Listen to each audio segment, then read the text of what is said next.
In the meantime, we're going to focus on three different items that could affect this whole tax cut talk and progress or the lack thereof. Paul Manafort, Richard Gates, and George Papadopoulos, of course, the indicted gentlemen on some Russian collusion charges here, even though in the case of at least two of them, most of these concern incidents that are more financial related, money laundering and that sort of thing, having nothing to do with any sort of direct Russian ties or collusion of any sort, at least at this juncture.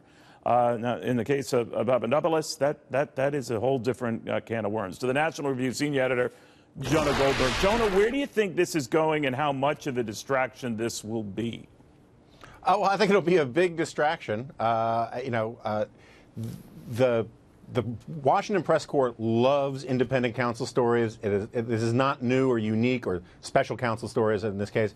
It is not new or unique to the Trump administration. This goes back, back to Watergate. Most of the Washington, D.C. mainstream media types all think of themselves, all got into journalism thinking that they were sort of Woodward and Bernstein, and this is catnip for them. Oddly, I think that this could actually be something of a benefit for the tax plan rollout, because it'll be very difficult for the special interests who are against the tax plan, or various parts of it, depending on what it actually looks like, to get as much oxygen in the press, because the press is going to want to focus on Manafort and Papadopoulos and all that. I didn't think of that. That's a very good point. Another thing, too, it might have the effect of rallying Republicans, even those who might be normally concerned about how this could bust the deficit. After all, they're trying to fit $5 trillion of the tax cuts into a $1.5 trillion pan here.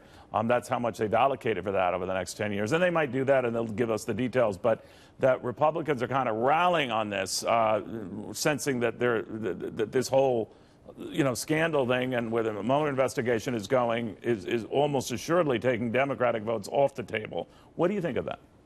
Well, I think that's generally probably right. I also think that, look, the incentives are just simply lined up in the right way for Republicans to pass something. I think Lindsey Graham is correct on this. If the Republicans can't do tax reform, if they can't cut taxes, why have Republicans? And it's not like they have, especially the guys in the House. Donald Trump can point to his executive orders. Donald Trump can point to lots of things that he has done, and he's not up for election for a while. These guys going into 2018, they need to put some points on the board. They need wins more than Donald Trump does. And so the incentive structure for the House and the Senate is to get something across the finish line in a way that wasn't entirely true for, say, health care reform or some of these other issues. Jonah, I suspect, and you know this better than I, that the battle won't really be in the House or the House Ways and Means. They're going to go through multiple votes, I guess, and I don't see any problems there, given just the sheer numbers in the House that are a little more favorable to Republicans. It's in that razor-thin margin in the Senate that all bets are off. Do you think that the president is on track to keeping at least 50 Republicans of the 52 with him on this?